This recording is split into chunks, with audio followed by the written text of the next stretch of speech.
This video is a full and frank discussion with famous bike fitter Phil Burt. It's part 2 of our interviews that we did. The first one very much about his research. This one, I really got the opportunity to ask Phil some very deep and meaningful questions about our understanding of bike fitting in the cycling industry. Now, in this interview, you can imagine we use quite a lot of industry terminology. So every now and then you'll see me pop up to add a little bit of context to the question that I'm about to pose to Phil. I hope that makes it make a lot more sense to you guys watching back home. So my first question to Phil was, how do you find the right bike fitter for your needs? I would start with the question is, what is the goal of your bike fit? All right. So if you start with that and let's take one end of the spectrum, right? And I'm really comfortable cycling. I'm just buying a new bike. I want to replicate this bike as much as I can into, you could walk into a good, reputable bike shop like yourself and say, look, I need this bike, but I want a more modern version of it. That's going to get you to it. So your goal is that. You might not need hugely complicated bike fit process to decide upon it, yeah? On the other hand, if you're literally about to give up cycling because after 30 minutes you've got raging sore or knee pain, then you might want to fly, if your goal on your bike is that, you might go on try and find somebody who might understand the human body, like my first profession is as a physiotherapist. So I'm lucky enough to understand how human beings move, when they move well, when they don't. But the most important thing, I often get asked this question about physiotherapy as well. It's like, how do you know if my physio is working? I always say, after the first session, you should understand what's wrong with you. And after 3 sessions, you start feeling better and believe in it. If you don't believe it, so what I would say is do a bit of research, and maybe I have to get people out, drop emails before they book in, say, look, I've got this, can you help with it? What I aim for in every one of my bike fits is you leave knowing why we're going to change anything, why we're changing that and why that's happening. So I think 50% of the treatment or the bike fit is understanding why anything would change. Does that make sense? Now, here at Mapdec, like most other bike shops, we do what we'd call a basic biomechanic fit, i.e. we understand what your biomechanics should look like and how to adjust parts on the bike to achieve it. We also know how to adjust things to make sure the handling stays correct. What most bike shops fall short of is if you come to us with particular problems that a basic biomechanic fit doesn't solve. It would be too easy to say that everybody comes to a bike fit for one of 2 reasons, to either increase their performance or increase their comfort. The skill of a bike fitter, therefore, is to drill down further into that information and try and get to the root cause of what might be discomfort or what they feel might be causing a lack of performance. So my question to Phil was, how does he go about eliciting the information from you to get to the information he needs? I honestly think in our process, we have what we call the beginning is the history taking. Yeah. So understanding what is the goal of today and then asking the right questions around that. So I think it's nearly all in there. So we do the data capture. So we actually get some objective data of them riding. That can involve motion capture, saddle pressure, and then you can make changes, But at the end of the day, is all as important is what are they trying to change, what they're trying to do. So I think he's asking the right questions around that. On the other side of that, the person is like feeling that they're listened to.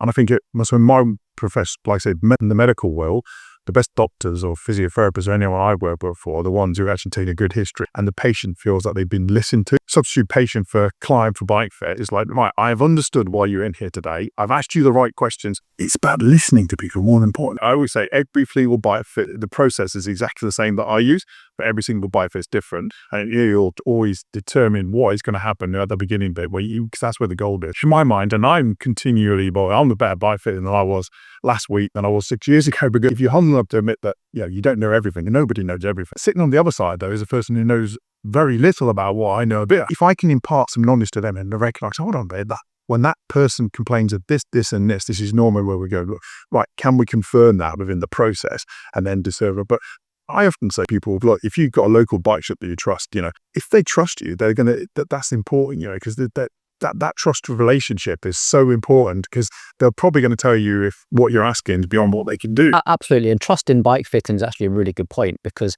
there isn't really a bike fitting qualification. There's not something that you could, as someone out there looking for a bike fit, say someone has been qualified and therefore I trust them because they've been assessed to these standards.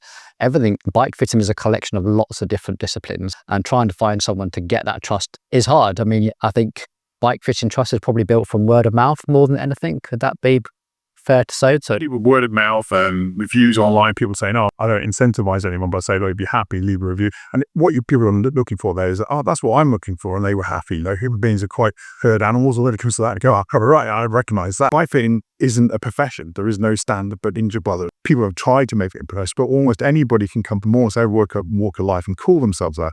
So consequently, there's a real spectrum, isn't there, of levels. And some people are really honest about that, but I'm a video guy with a goniometer and I'll measure angles, and that's what I deliver, The only thing I ever get disappointed in, I never criticize anyone else who bike fit, but I do see a lot of people who have been disappointed, does that make sense? So the biggest thing I never understand is that to say, I had all these changes made, but I don't understand why. For me, in bike fit, and I think we do in the future, bike fitting is crying out for some standardization or somewhere where people can go. And I think a lot of bikers want to get better. Let me tell you, as somebody had all the time in all the world to change how people move, it's very, very hard to do. All right. You have to invest a lot of time and effort in it, but passively, me treating you, making you move differently, and reinforce that. So sometimes that is needed, if that makes sense. You might have a pathology, you might have had an injury, you might have had a crash, and you can make that better, But we tend to move the way we move. So sometimes what I'm listening to, well, how much energy do you need to put into that to change that off the bike? Yeah. Can we easily accommodate? Shall we accept that that isn't going to change? My pet hate amongst my profession is poor posture. Well, posture is your reaction to gravity. It's like, I didn't choose this. You can have better posture, but generally that's very hard to change for some people, I'm tall, I stoop, I can try and make that. But how often can you do it? If I recognize that and you're time poor, we're all really busy these days, aren't we? I'll give you a great example of that, right? Back in 2009, Bradley Williams came into me at 4:30 on a winter night like this. He'd been, I think it was with a cycling team that he signed with, and he'd been assessed for his pillars of strength and control, so a musculoskeletal assessment. He literally had a CD, that's how long ago it was, a CD, and he said, "I've been told to do these 26 exercises every day. I've just done them. It's now dark. I can't go out and ride my bike and do my training." So I love that juxtaposition between. Now, not one of those exercises wouldn't make him move better. So we can all make our males something to practice, can't we? But we have to balance it, don't we? He's a bike rider. yeah, absolutely. I tend to come from that point of view that you're adaptable, it's adjustable. I'm trying to think, what are the golden bullets I can give Paul to make you move better? And I make a contract with my people. I say, look, if I'm going to give you an exerciser, I listen to my profession. All our research shows that you come and see me for the exercise. If you feel better, you'll give up on every one of the exercises in a week. Most people get exercise prescription fatigue around 2 weeks, 10 days to 14 days. So we don't listen. Our compliance, it goes off a cliff after the people. If they don't see it working or they feel better, they give up either way. What I tend to do is look, the bike is causing you this. If you do these 3 things and just commit to those 3 things, they will take you 10 minutes. That's it. You get much better compliance, and therefore it's going to make a difference to them, and they can see and value that. So it's becoming pretty clear at this point that there's no such thing as one person that can know absolutely everything. The important thing is to know when to refer. So at what point do I refer to Phil, and what point does Phil refer to other people? Quick sidebar to give you my understanding of the current landscape in bike fitting. It's very much a multidisciplinary profession, if you can call it that. And that is, it needs a lot of input to really dial down what you want. So one, yes, on this sort of circle here, physiotherapists, biomechanics, osteopath, podiatrists, lots of information can get fed into this circle. Also need a fairly good understanding of physics. This comes from engineering and product design, understanding how a bike handles, make sure the rider's got the right weight distribution between the wheels and also got the cone of movement they might need to move around the bike. That is really, really critical, because even though you might be in a really good biomechanical position, you might be in a really bad position for actual bike handling, and as a result, you'll be a very tense, uptight rider. A lot of that also has to do with the psychological part of coaching, and can you actually coach someone to sit on a bike properly, or coach yourself to sit on a bike properly, be in a good control position, not wobbling around. A lot of that comes from really good experience. And then also you need some understanding of mechanics. So what is actually possible? So it's all very well this actually being a big part of the bike fit, but at some point you need to understand, can I actually get a handlebar or a stem or a spacer or a layback seat post, or what is it that I need to actually adjust, or what can I buy, which is why you need some product specialists and some help from a sales advisor to understand what products actually exist to enable all of this to happen. Now, if you think about the bike fit that you might get from certain places, they'll all include an element of this, but they'll be specialists in a certain area. So for instance, you might find that are fit from Phil Burt specialises way on this side and a little bit on this side, but not so much on this, because he doesn't necessarily fit to your bike and fit components while you're there. A bike shop like ourselves is probably more specialist in mechanics and sales, physics. We probably pride ourselves on doing more here from our coaching background as well. And because of our association with Sports Recovery Kendall upstairs, we've got a bit of knowledge here. And we have great links, like a lot of bike fitters do, with other specialists like physiotherapists, osteopaths, podiatrists. So depending on what you want, you might need to look for a range of different skills and see where the bike fitter has collected their wealth of knowledge. All right, back to the interview. I think sometimes it's about cutting your cloth where you can make a difference. And you're absolutely right. You mentioned about when to refer. I have to refer sometimes. All right, I come in, I go, this is way beyond me. I'm not a podiatrist, yeah? I can recommend insoles, but I'm not a foot specialist. So when I see a really complicated foot, I think, oh, this is the reason why you're getting your non-foot, toes, your knees. Use the people that you know in your network and go, look, I'm not the man here. And people really appreciate that.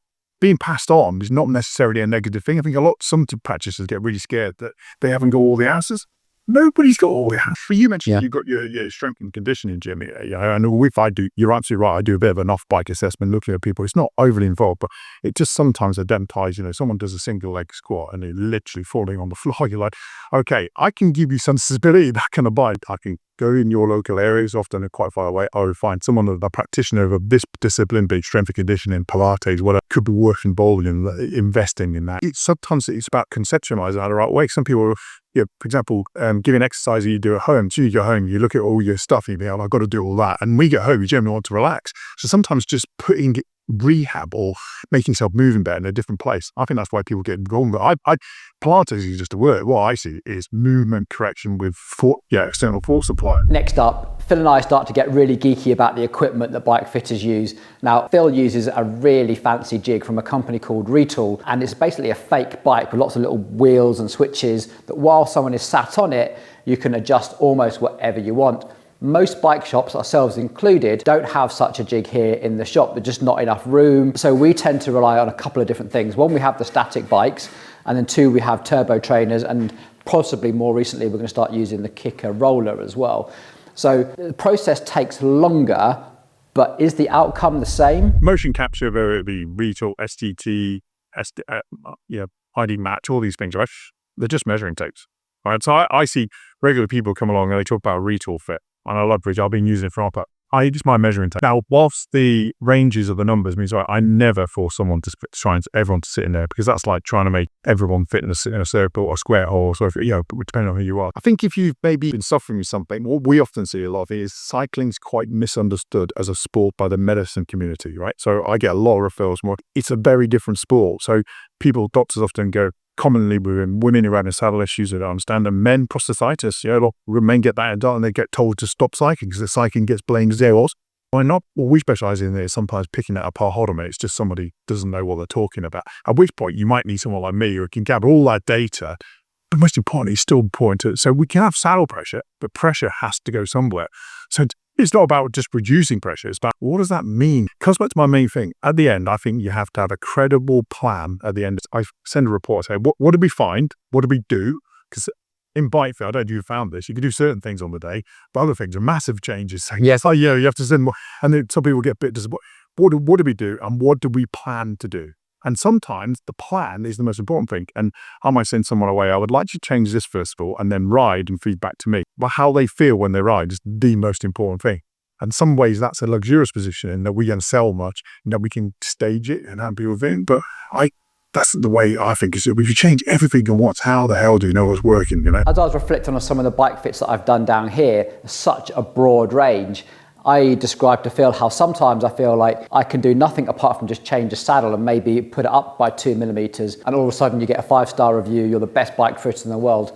And other times you can be spending hours and hours and agonizing over millimeters and millimeters and feel like you're getting nowhere with a client. So I asked Phil to reflect on whether his experience was similar. Some people have unrealistic expectations. Let's face that, not somebody had just said, I don't know about you, the trend is going longer and longer and longer. So I have people come in and say, well, I get to 5 hours and then I get slight pins and needles in his hand. This is a human interface service. Some human beings have unrealistic expectations. Other people just are unbelievably happy, as you say, because they didn't expect it to be so simple. Yeah. You and whether it's your story, the easiest bike fix solution I find is that I'll give you this the gold use of it. They've complained of feeling unstable on the bike all the time around his house, or it just doesn't feel right. And I suspect they got the wrong whip saddle. I say, do you feel like you push yourself back all the time? And they always say yes. So they do that. You put a wider saddle on. We visually sit both digitally, but you can just, this good too. I've had people just go, that's it. And it's the nicest thing if you do. I wish every bike fit was like that. A lot more common. So final question, bike fit window. So here's a situation that we face as a bike shop. It's quite a common situation. So someone goes to a bike fit with someone like yourselves, gets the retool experience. They come out with this fantastic document that says millimeter perfect. And they're coming to us saying, I want to buy a new bike. Here's my bike fit. And we go, okay, that's great. We definitely know that this frame size is going to be good for you. But then we get restricted because stems only come in 1 centimeter increments. Headset spaces are probably on modern ones with all the new fancy internal, probably only 5 millimeters. So all of a sudden we have this problem where someone's paid a lot of money for a very fine bike fit and then we can't get millimeter perfect. How, what can you say about that? Help us out here. What's the expectations? I think what I would say to them is, and I think I'd be guilty in sending people away sometimes. Here's your retool report. And, I do my own email saying, well, why are we going to change? What we're going to change? But probably having stressed with some people the importance, because I get emails back saying, is that the measurement before or afterwards? And is there this? And I can only find this. So what I try to do now is help make your life easier by saying, you're in the window now. And I often say to my clients so being in the window means even if you've got a narrow fit window, that your saddle can be in a slightly different position than it were. There's no one ideal position, if you ask me. That's just impossible. And it would change every day because it depends how you slept last night. But if you do a loaded grip in the gym and stretch of it, your ideal position is different, isn't it? If you're on a 2-week cycling holiday, end of the count, your cycle position could probably change into a better, more aggressive one. But that's definitely true, yeah. So if we accept that, I tried to lack it. I said, you're in the window now, so we can micro-adjust. So there's micro-adjusters off the bike, but we often, in pro cycling, you often meet people who drive the mechanics nuts. Because I remember one particular rider we had, Team Sky, we literally put his satellite up 5 mil, down 5 mil, down 5 mil, 5 mil, and they hated that because they have to adjust all the free spare bikes as well every day.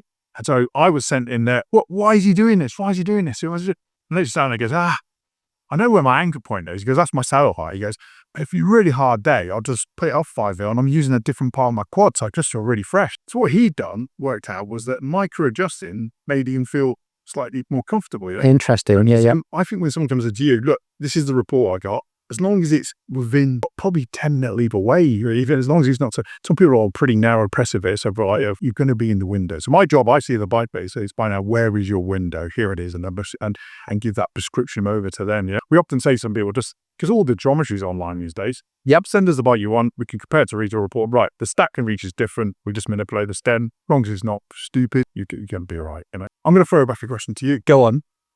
What's the point of offset seat posts? Because they caused me more problems than anything in the world. So I think there's more compliance comes from the seat post than any other part of the frame. And I think that's probably the answer to that. But you're right, in terms of bike fitting, awful. In terms of because you think about the trend towards short nose saddles, you haven't got so much rail to worry. And if someone's saying, I know certain bikers, you just can't get them in the right place. You say, yeah. So often in lights out. Compliance. I knew you'd know. Okay, that's it. Thank you so much for watching. I really hope you found that video useful. A big thank you to Wahoo for paying for Phil to come up here and speak to us. The first video he did really was a run through of his research. This second video was an excellent opportunity for someone like me to interview someone with Phil Burt's experience and hopefully share it with you guys. If you found this useful, please give it a thumbs up, add in the comments. If you'd like to see more, Phil is up for it if you are. So let us know down in the comments. Till the next time, take it easy.